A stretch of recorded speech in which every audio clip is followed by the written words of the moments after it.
Twisted family relations. He's saying, my son threatened to kill me. And questions about the victim himself. I'm going to take control of the situation. When a family's at war, all bets are off. This case is a made-for-TV movie. What the heck's going on? Plus, a mother's search for family history and the dark secret it unleashed. They are warning others about Convicted felon.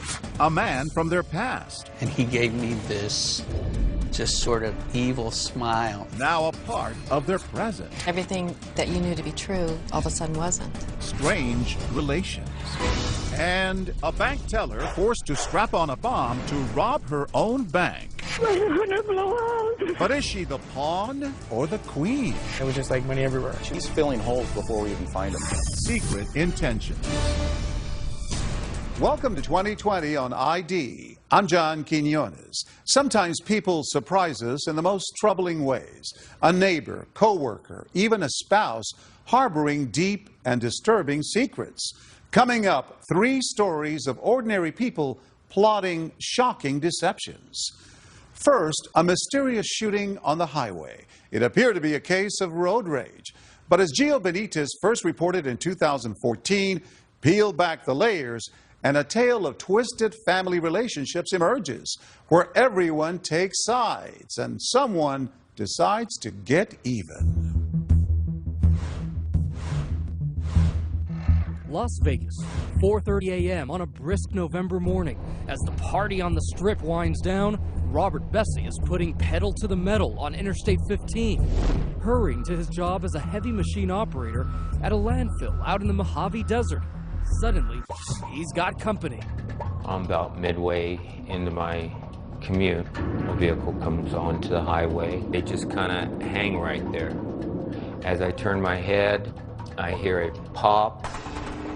The car speeds off as quickly as it appeared, and it takes Robert a few moments to realize what's happened.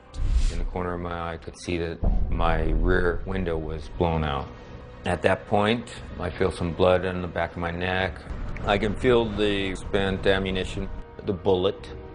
So I call 911. Well, I'm bleeding like hell. I feel knocked off. What was it that you noticed right away about that car? The gold color of the fender.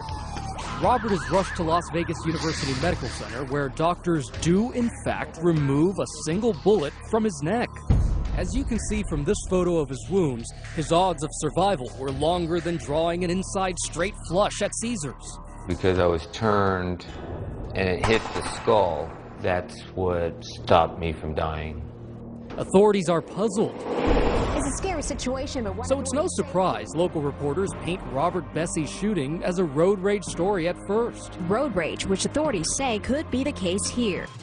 But as detectives interview Robert in the hospital, he presents a far stranger explanation of how that bullet wound up in his neck. You have family drama combined with wild allegations. This case is a made-for-TV movie. 20 years ago, Robert Bessie married Amy Pearson, a blonde-haired, blue-eyed stunner. It was great. I love my wife. He treated me like a queen. They each have 2 children from previous relationships, then they have 3 more together. In this photo from a Disneyland vacation, they're your average, happy family. Nothing in the world matters to me but my kids. Our email address was the Bessie Bunch, you know, after the Brady Bunch. There's 7 kids and 2 parents, so 9 of us. It was hectic. It was never boring. She may dye her hair these days, but Allie, who became Robert's adopted daughter, says that's because growing up, there was another side of life with her new dad. Robert enforced strict codes of dress and behavior.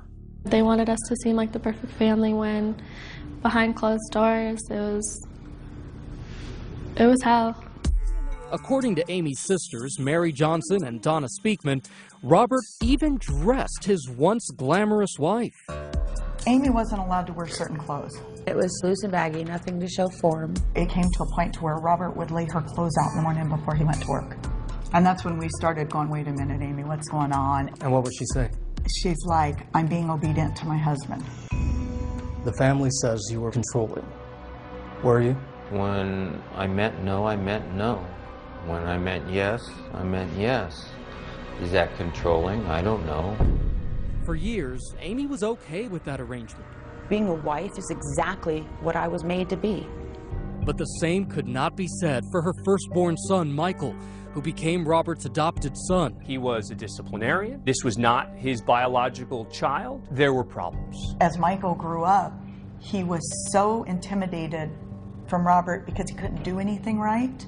As soon as Mom's little soldier turns 19, Michael makes his escape, ditching the discipline of his desert home for the relative tranquility of the U.S. Army. Michael joining the Army, was that to get away? He wanted to become a man, that was his words. After a tour of duty in South Korea, Michael returns, a different person. He was so changed. He stood tall. He would look you right in the eyes. So now, here we have Robert, the man of the house. Did they butt heads? Michael had grown a pair at this point. Two alpha dogs fighting. It just got worse and worse and worse. The animosity and the level of all of it. It all comes to a head in 2012, 6 months before the shooting. Robert moves out and divorce proceedings begin. Good morning, we're here on Bessie versus Bessie. I did what was right and I got away. It's time to move on. But had everybody really moved on? No, not according to Robert. From his hospital bed, Robert tells police that adopted son Michael still harbors a burning rage. He's not just talking about typical problems in a family. He's saying, my son threatened to kill me. And so the authorities now have a real lead. But Michael insisted he'd spent the night before with his mom over at his Aunt Mary's house, everyone enjoying a big spaghetti dinner. And Amy tells police he was home with her the rest of the night. Did you stay there at your house? Yeah. Did Michael leave the house? No. And remember, Robert specifically recalled that the shot came from a gold SUV. Michael drove a pewter gray Bronco.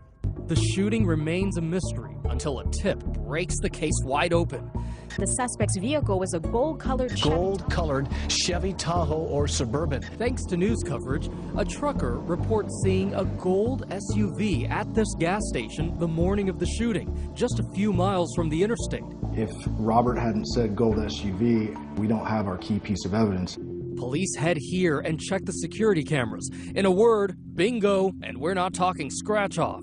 That's Michael there, buying a Monster energy drink and snacks at the counter with his Uncle Rick, Amy's brother, and an ex-con fresh out of prison. And in that video, there was a little smile, wasn't there? Oh yeah, there was a smirk for sure. And that for you, was that chilling? Absolutely. After scooping up their munchies, the two get into the SUV and drive off in the direction of I-15, where Robert was about to be shot. Soon, police track down that SUV. It belongs to Uncle Rick's girlfriend. In short order, they slap the cuffs on a gang that literally couldn't shoot straight. Police say they made an arrest in a shooting on I-15. Case closed? Not by a long shot. Police are about to unearth more stunning revelations about the Bessie bunch. Robert Bessie was suggesting that Michael wants his mother to himself. And is the victim of the shooting guilty of something himself? Did you hit Amy? What the heck's going on? What is going on? When we return.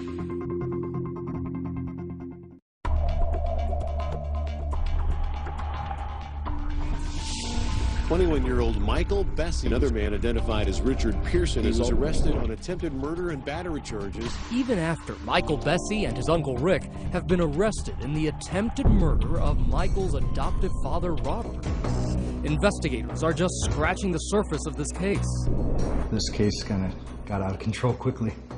That's because Robert has made a most disturbing allegation, telling police Michael has an unnatural relationship with his mother and describing a letter Michael had written to Amy with the phrase, "I miss touching you." There is no question that Robert Bessie was suggesting that Amy was having an incestuous relationship with Michael. By making these allegations, he is suggesting a possible motive, that Michael, his adopted son, wants him out of the picture so he can have his mother to himself. Robert kept insisting that Michael was getting too close to his wife. It's ludicrous. He was jealous. He was jealous. Amy denies there was ever anything wrong about her relationship with her son. and she's making an alarming allegation of her own. She claims Robert wasn't just overbearing, he was physically abusive for years. It went on for a while. It went on for quite a while. So why did you stay with him? Where was I supposed to go? What was I supposed to do? She says she'd finally had enough when Robert gave her these bruises and a big blowout 6 months before the shooting. He went off, and it was where I was on the floor with my hands and legs in the air telling him I just want to get up. I couldn't even breathe anymore. Amy's abuse allegations are backed up by Michael and by Amy's sister. So what does dear old dad say about all this? Did you hit Amy?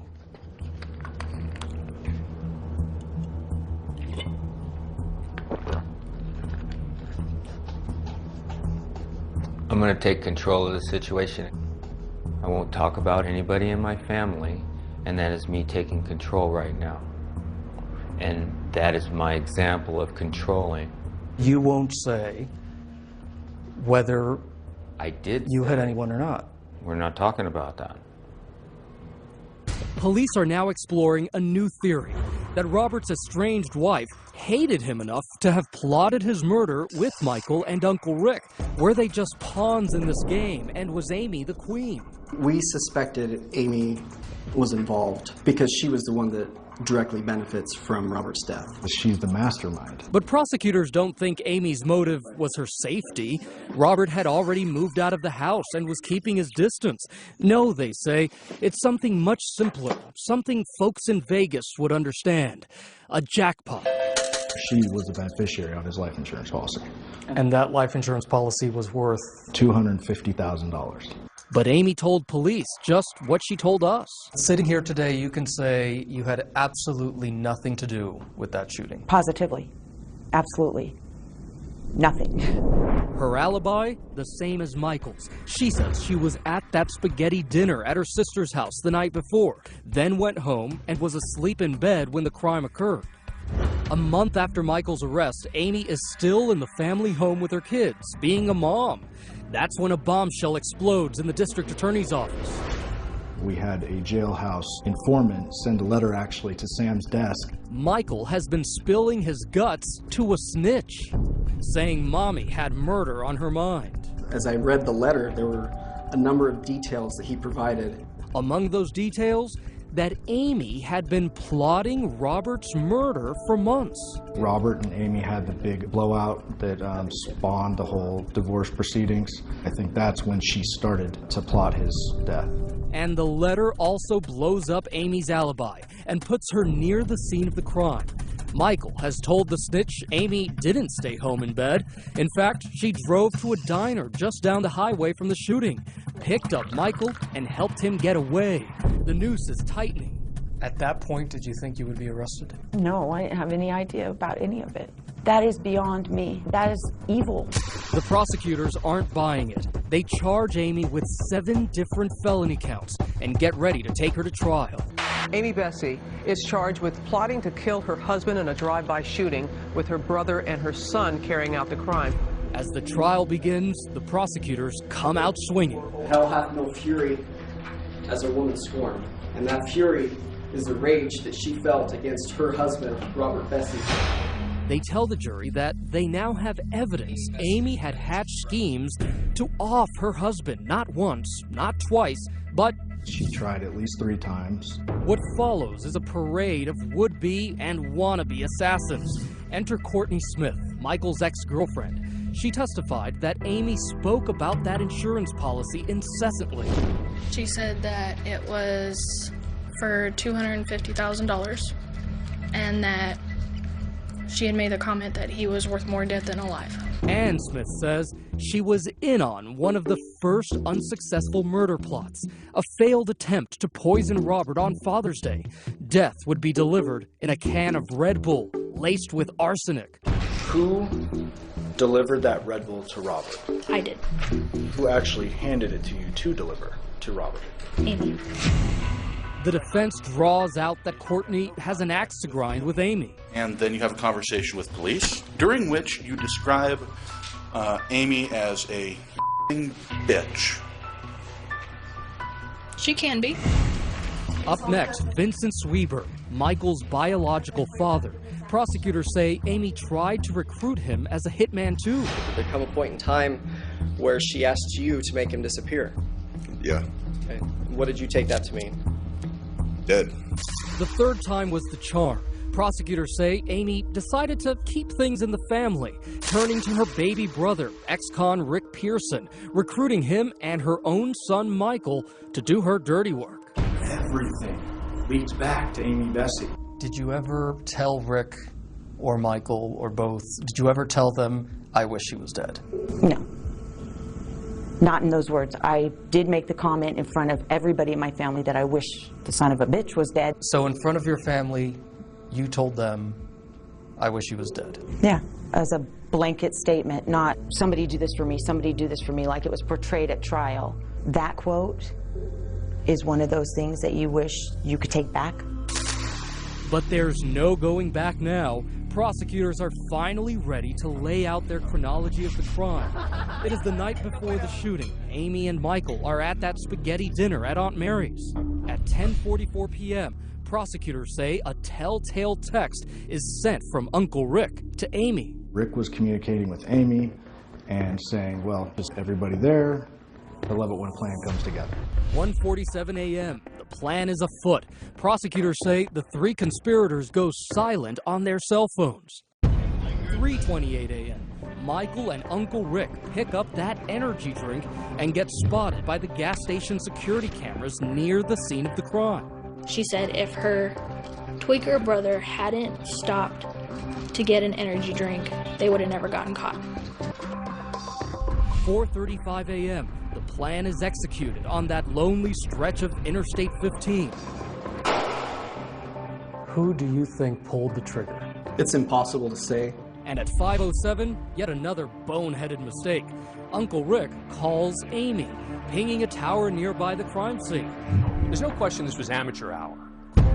Staring at a maximum prison sentence of 91 years, Amy rolls the dice, testifying on her own behalf. I said that I wanted him dead. That's different from what you're saying. But now she flip-flops. No, she didn't just go home from that spaghetti dinner and go to bed like she told the cops. On the stand, she says she did drive to that diner to pick up her son Michael, but it was totally innocent. I went and picked him up. I never saw the vehicle. That's what my brother said. They had a flat, take Michael home. I said, okay. I sat and had a cup of coffee. Okay. And took my son home. Amy continues to proclaim her innocence through a 2-week trial.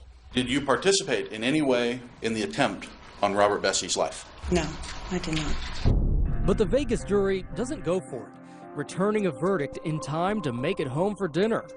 Guilty of conspiracy to commit murder. Miss Bessie, I've given great thought to this. The judge sentences Amy to 14 to 44 years. Michael and Rick plead guilty. They declined our requests for interviews. As for the matriarch of the Bessie bunch, well, she's okay with how things turned out. She says these concrete walls and barbed wire fences are actually an upgrade from her old ball and chain. I might be in jail, but for the last 20 years, I've been in prison. So for me to have the freedom of my own will, instead of a will being imposed on me on a daily basis, there's a freedom in that. Amy Bessie will be eligible for parole in 2019. As of 2015, she's appealing her conviction. Michael Bessie was sentenced to 10 to 26 years for his part in the murder plot.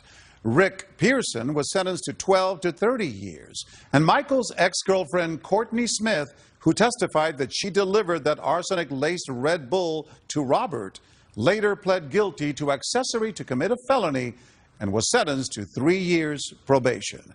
As for Robert Bessie, he says life is great, that he and his 3 kids are moving on. Up next, a convicted felon with a disturbing past. Tom kidnapped this young woman. We were so scared we would walk on the other side of the road. And a legacy that could haunt for years to come. This wasn't a mistake. This was done intentionally. When we come back.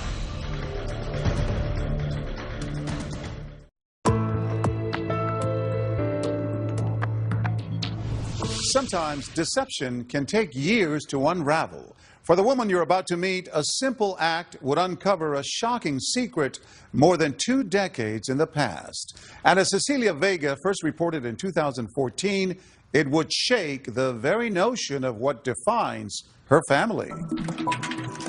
It started off as a hobby, researching family history. So it gets addictive. Yep, and boy, did I get bit by the bug. But what Pam Branham uncovered would reveal an unthinkable secret about her 21-year-old daughter. It involves a fertility clinic and a monster unleashed from the grave. Stunning story, bizarre story. They are warning others about Convicted felon. It shakes your world, absolutely. Because everything that you knew to be true, all of a sudden wasn't. You know, you're like pinching yourself going, this is like the worst scream I've ever had.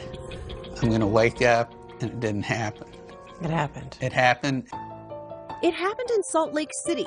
Newlyweds John and Pam Branham are trying to start a family with no success. So as a last resort, they go to a fertility clinic here on the campus of the University of Utah. A friendly lab technician shows them a photo collage above his desk of babies conceived by artificial insemination. You know, I just looked at those pictures and I thought, this is going to be it. Maybe this is going to happen for us. But something about the lab tech doesn't sit right with John. I remember handing him the sperm specimen, and he gave me this just sort of evil smile. It just made the hair on the back of my neck stand up. I thought, whoa. John's reaction is soon forgotten, though, with the arrival 9 months later of a beautiful baby girl, Annie. Couldn't have been happier. Not a creature was stirring. Flash through the years. First steps. Trick or treat, every day. Look at her go. And the memories. She's musically inclined, and we always kind of wondered where that came from. Annie grows into a beautiful, bright young woman, a college whiz kid who studies astrophysics and surprises her parents with her gift for math. I barely made it through Calculus 1. Well, in Annie's second year of college, she was doing Calculus 3, making A's, and I'm thinking, there's a recessive gene at work there, right? With her nest now empty, Pam picks up a hobby and gets hooked on researching the family tree. She'd be up to 2 or 3 o'clock in the morning doing this. These days, anyone can stick a swab inside their cheek, go online, and for a few bucks, discover relatives and health histories they never knew they had. Pam Branham swabbed the whole family. I thought it was really interesting how it tells you about your health, it tells you where you come from. As expected, when the results come back, you can see how it's totally lit up. Pam finds that Annie shares 50% of her mom's DNA. But what about her dad? And it said that they shared 0 DNA. I was in a panic. You know, I was in a complete panic. Annie walked through the door, didn't say a word, gave me a big hug, started sobbing. I think it took a very long time for it to sink in. What was it that sunk in? Trying to comprehend what it meant that he wasn't my biological father, and then who is. The Branhams say they couldn't get answers from the university. It would take a DNA detective to get to the bottom of it. They wanted to know what her biological heritage was on her paternal side. Finding biological fathers is a specialty of C.C. Moore, a genetic genealogist in Southern California. Desperate for answers, Pam sends her an email. This is right up my alley. She tells Pam to send Annie's DNA to multiple online databases. And in this type of work, we always say if we can find a second cousin or a predicted second cousin, we're pretty much in business. We can usually solve the case. Moore's hunch pays off, and the plot thickens with a single match between Annie's DNA and this total stranger in Minnesota, Carla Evans. What this retired school secretary knows will blow open the whole story. She asked me if I had a relative that might have donated sperm, and I said yes, as a matter of fact, I did. And I said, well, can you tell me where he lives? And I said, well, he lived in Salt Lake City a lot, and I know he used to work for a fertility clinic there. And I thought, okay, that's it. That's it. That relative was Carla's cousin, Tom Lippert. Pam and Carla exchange photos, and suddenly, pieces of the puzzle start falling into place. When I first saw Annie's graduation picture, it looks almost identical to Tom's graduation picture. When I saw that photo, I just knew that Tom was the father. She also recalls some things that might explain Annie's interest in music and her college ambitions. Well, Tom was very talented. He was very intelligent. He went to Notre Dame Law School. He was also musical. And I looked at those pictures and I recognized him. You recognized him? He was the man at the clinic. I could picture all those baby pictures behind him, the ones that he was so proud of. Oh, he made a big deal out of the fact that these were all the families that I've helped conceive.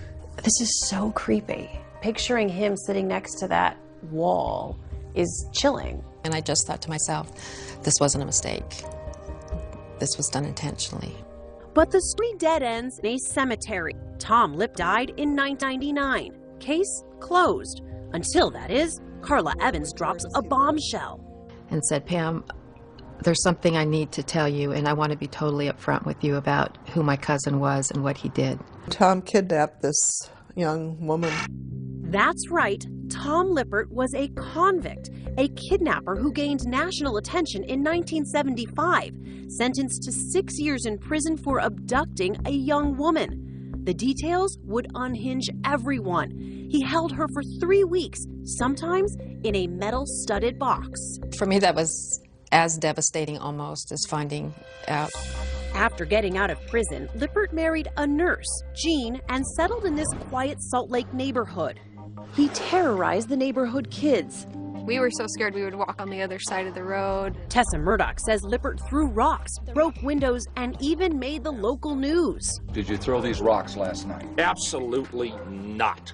I never knew why he hated kids so much. Ironic, because hating kids didn't stop him from conceiving them, allegedly swapping his sperm for that of patients while working as a lab tech in the fertility clinic at the University of Utah. At the time, the clinic did not do criminal background checks on prospective employees. We are deeply sorry for any anxiety this has caused to our patients. The university admitted that many lab records were destroyed. They can only guess how many sperm samples were handled or mishandled by Tom Lippert. DNA detective Cece Moore created a blog that's already gotten responses from at least 5 more possible Lippert offspring, who'd be Annie's half-siblings. You think there are other families out there right now who were duped just like you? I know it. I know without a doubt. I'm starting to hear from them. I wouldn't wish this on any other family.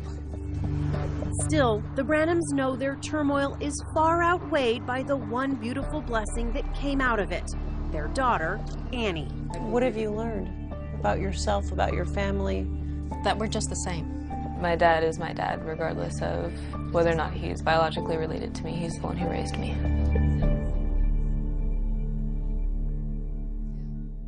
Annie Branham later graduated with honors in astrophysics and plans to apply to medical school.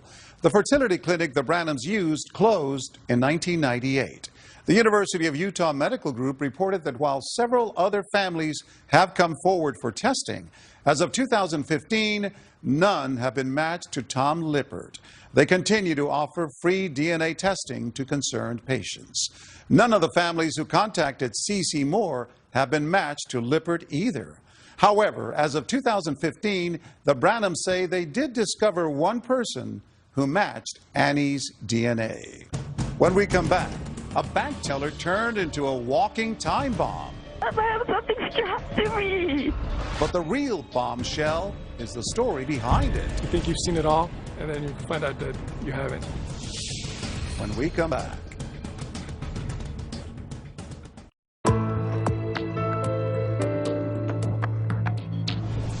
A brazen robbery caught on tape. A panicked employee, bomb strapped to her body, forced to steal from her own bank.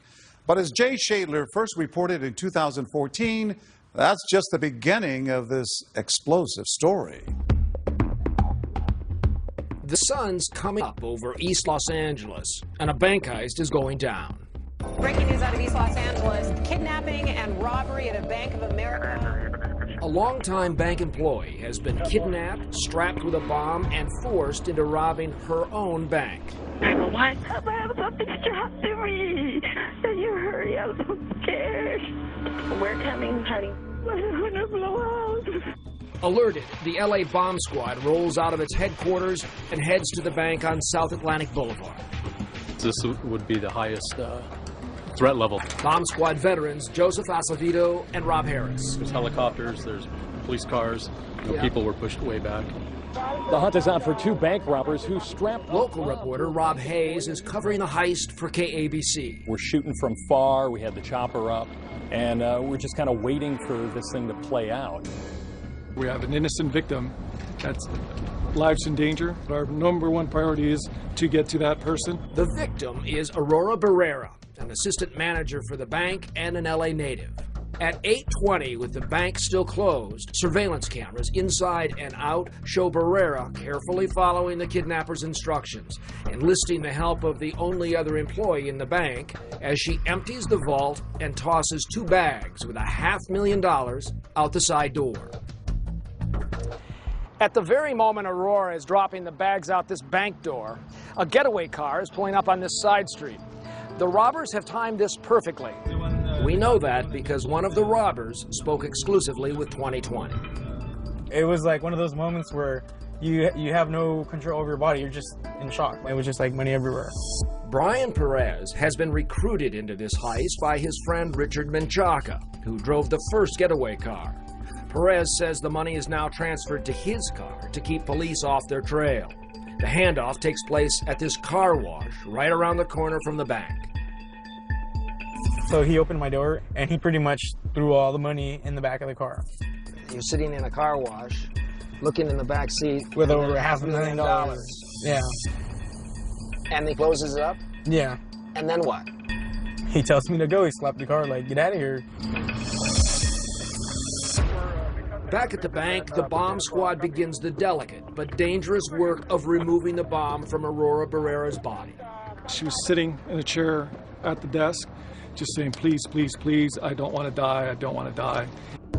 We saw a black cylinder object below her rib cage, and then we could see a cable. And some electrical tape. That is how it was connected to her body.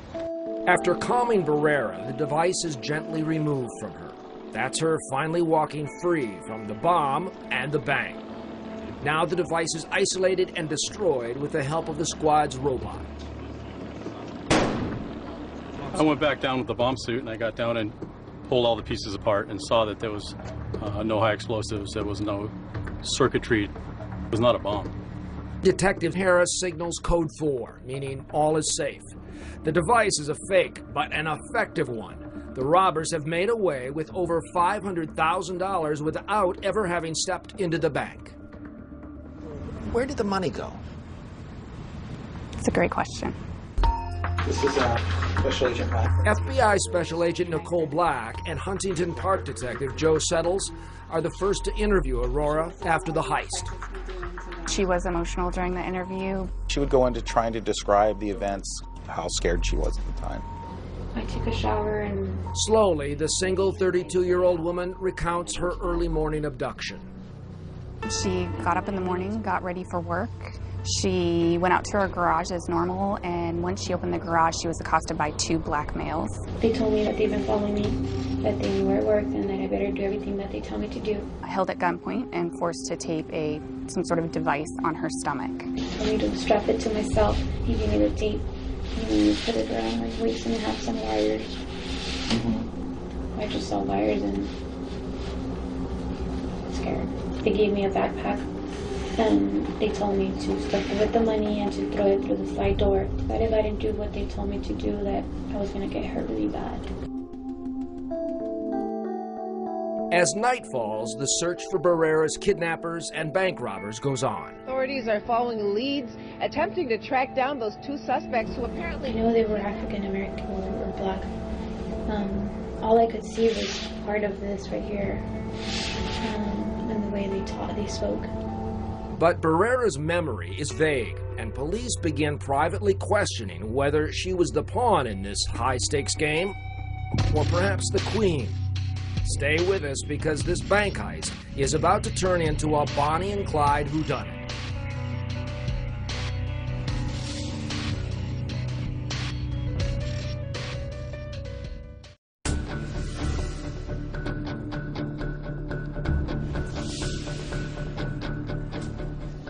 When we first met assistant bank manager Aurora Barrera, There was two men inside my garage, and they pointed me with a gun, and they strapped me. she had a bomb strapped to her. That's her walking through the bank with the device under her shirt. Two mysterious robbers had kidnapped her and had forced her into looting more than $500,000 from her own bank.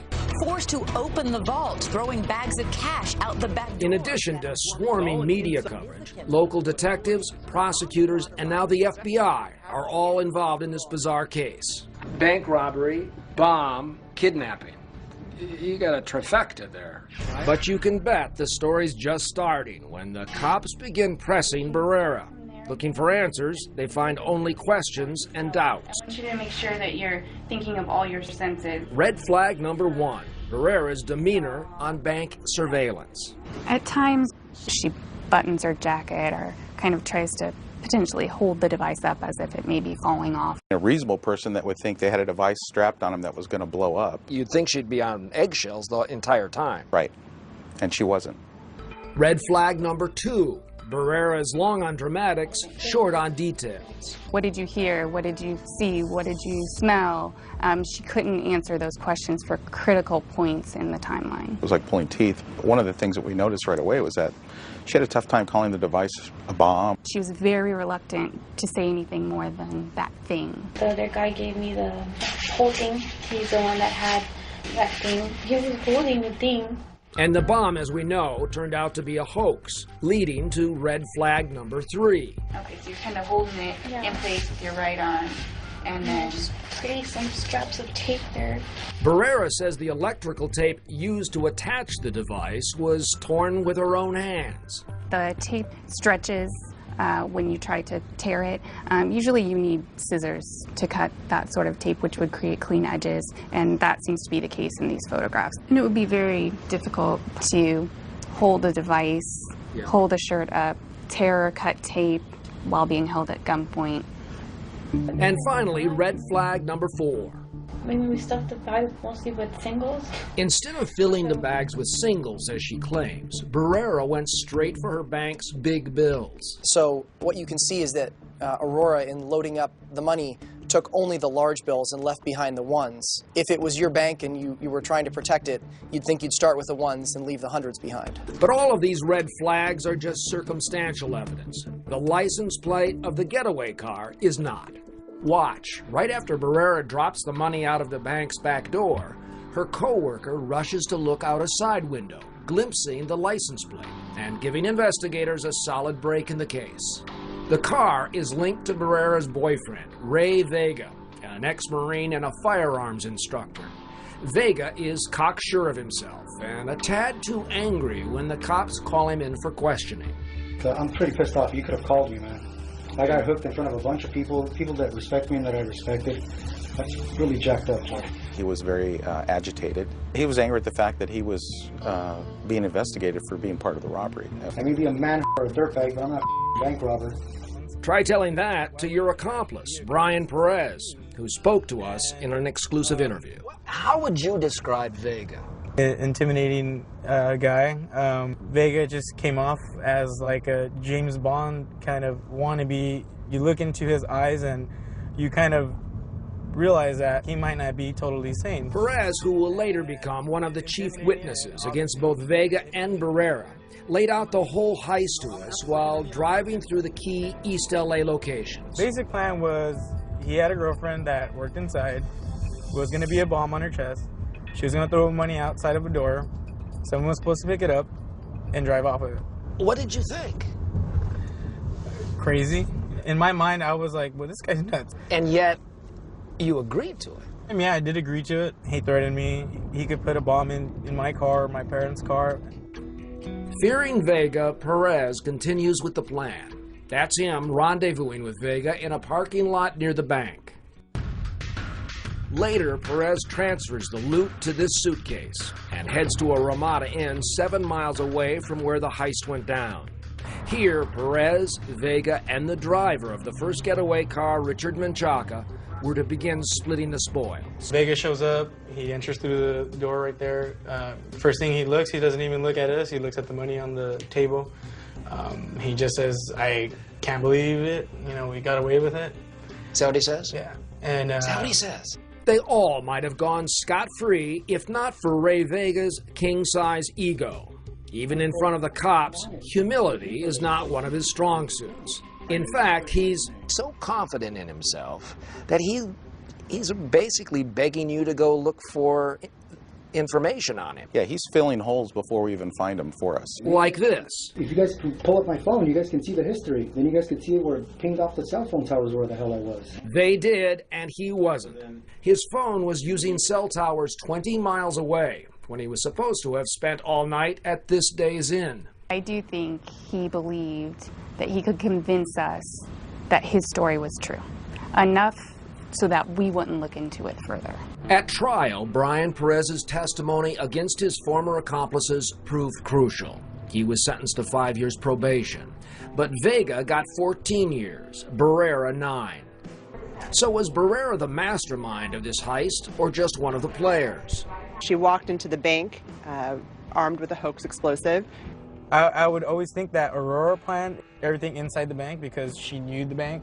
She knew how to get into the vault. And the money made it out the side door of the bank, which was the ultimate goal.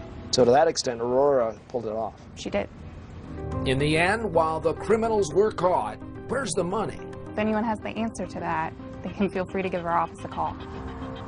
As for the bomb squad guys who were willing to risk their lives to save Aurora Barrera, I couldn't help asking. When you learned ultimately that she was part of the hoax, what went through your head? It was one of those moments where you think you've seen it all, and then you find out that you haven't, you know?